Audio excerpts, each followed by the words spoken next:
மாதவிடாய் நாட்கள்ல உடற்பயிற்சி செய்யலாமா கூடாதா இல்ல எந்த மாதிரியான பயிற்சிகளை நம்ம தவிர்க்கணும் அப்படிங்கறத பத்தி தான் இந்த வீடியோல பார்க்க போறோம். இந்த வீடியோ நீங்க கிளிக் பண்ணி பாக்குறீங்க அப்படின்னா கண்டிப்பா உடற்பயிற்சி மேல இன்ட்ரெஸ்ட் இருக்கக்கூடிய ஆளா தான் இருக்க முடியும். ஸோ அப்படியே இந்த வீடியோ லைக் பண்ணிட்டு கண்டினியூ பண்ணுங்க.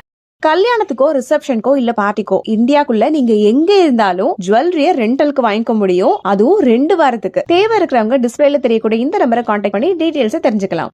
பெண்களுக்கு மாதவிடாய் வர்றதுக்கு ஓரிரு நாட்களுக்கு முன்னாடி ப்ரீமென்சுரல் சிண்ட்ரோம் அப்படின்னு சொல்லுவாங்க. அதாவது PMS ஏற்படும்.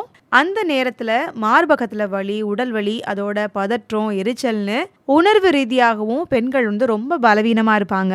அந்த டைமில் உடற்பயிற்சி செய்கிறது அவங்களுக்கு நல்ல ஒரு மாறுதலை கொடுக்கும். உடற்பயிற்சி அப்போ பிட்யூட்டரி சுரப்பிகள்லேருந்து வெளியாகக்கூடிய ஒரு வகையான ரசாயனம் வலிகளை குறைச்சு மகிழ்ச்சி ஏற்படுத்தும் தன்மை கொண்டது. அதனால PMS நாட்கள், அதாவது ப்ரீமென்சுரல் சிண்ட்ரோம் அப்போ அவசியமா உடற்பயிற்சி செய்யலாம். மாதவிடாயின் போது குறைஞ்சது 3-5 நாட்கள் வரைக்கும் கடுமையான உடற்பயிற்சி செய்யாமல் இருக்கிறது நல்லது. ஹார்மோன் சுரப்பிகள் ஏற்படக்கூடிய மாறுபாட்டின் காரணமா உடல்ல எதிர்ப்பு சக்தி குறைவா இருக்கும். வயிறு, உடல் வலிலாம் கூட இருக்கும். நம்மளுடைய மனசும் உடலும் கூட சோர்ந்து இருக்கும். அந்த நேரத்துல நம்ம உடற்பயிற்சி செய்யும் போது ஒரு குறிப்பிட்ட லெவலுக்கு மேல செஞ்சோம் அப்படின்னா சில பேருக்கு இரத்தப்போக்கு அதிகமாகலாம். குறிப்பா வயசானவங்களுக்கும் கர்ப்பப்பை பலவீனமா இருக்கிறவங்களுக்கும் அந்த நாட்கள்ல உடற்பயிற்சி செஞ்சாங்க அப்படின்னா இரத்தப்போக்கு அதிகமா ஏற்பட வாய்ப்பு இருக்கு. இன்னும் சொல்ல போனா கர்ப்பப்பை பலவீனமா இருக்கிறவங்க ஆட்டோல டிராவல் பண்ணா கூட இரத்தப்போக்கு அதிகமாகும். இப்படிப்பட்டவங்க அந்த நாட்கள்ல உடற்பயிற்சி செய்யாமல் இருக்கிறது தான் நல்லது.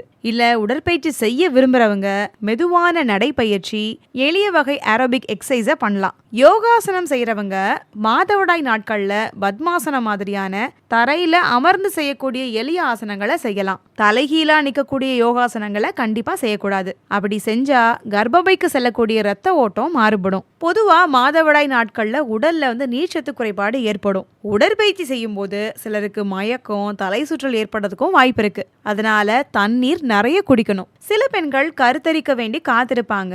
அவங்கள சில பேருக்கு மாதவிடாய் கொஞ்சம் வந்திருக்கும். அதனால கர்ப்பம் இல்லை அப்படின்னு நினைச்சு தவறுதலா உடற்பயிற்சியில ஈடுபடுவாங்க. ஆனா அதுல ஒரு சிலர் கர்ப்பம் தரித்திருக்கவும் வாய்ப்பு இருக்கு. குழந்தை பேற்றுக்காக காத்திருக்கிறவங்க மாதவிடாய் வந்தாலும் கர்ப்ப பரிசோதனை செய்து கர்ப்பம் இல்லைன்னு தெரிஞ்சதுக்கு அப்புறமா தான் பயிற்சிகள்ல ஈடுபடணும். ஓய்வு தேவைப்படக்கூடிய மாதவிடாய் நாட்கள்ல உடலுக்கு சிரமம் தர வேண்டாம். அவங்களுடைய மனசு மற்றும் உடல்நிலைக்கு ஏற்ற மாதிரி எளிய உடற்பயிற்சிகளை மேற்கொள்ளலாம். ஃப்ரெண்ட்ஸ், இந்த வீடியோல மாதவிடாய் நாட்கள்ல உடற்பயிற்சி செய்யலாமா இல்ல எந்த மாதிரியான உடற்பயிற்சிகளை தவிர்க்கணும் அப்படிங்கிற நிறைய விஷயங்கள் தெரிஞ்சுக்கிட்டீங்கன்னு நினைக்கிறேன்.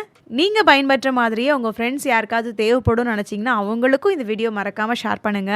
மேலும் பல அழகு மற்றும் ஆரோக்கிய குறிப்புகள் இன்னும் விவரமா தெரிஞ்சுக்கணும் அப்படின்னா மறக்காம நம்முடைய சேனலை சப்ஸ்கிரைப் பண்ணிக்கோங்க. Thank you so much.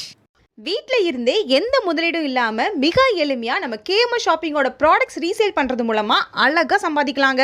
ஒரு பொருள் வாங்கினாலும் ஹோல்சேல் ரேட்ல கிடைக்கும். Free shipping all over India. அது மட்டும் இல்ல, வேர்ல்ட் வைட் ஷிப்பிங் ஃபெசிலிட்டிஸும் இருக்கு.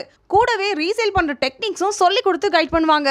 அப்புறம் என்னங்க, ஸ்கிரீன்ல டிஸ்பிளே ஆகுற 9344527437 அப்படிங்கிற நம்பருக்கு வாட்ஸ்அப் பண்ணுங்க. கூடவே இதை ஸ்கிரீன்ஷாட் எடுத்து அனுப்புனா வெல்கம் போனஸ் 50 ரூபீஸும் உண்டு. ஸோ மிஸ் பண்ணாம நம்பர் நோட் பண்ணிக்கோங்க.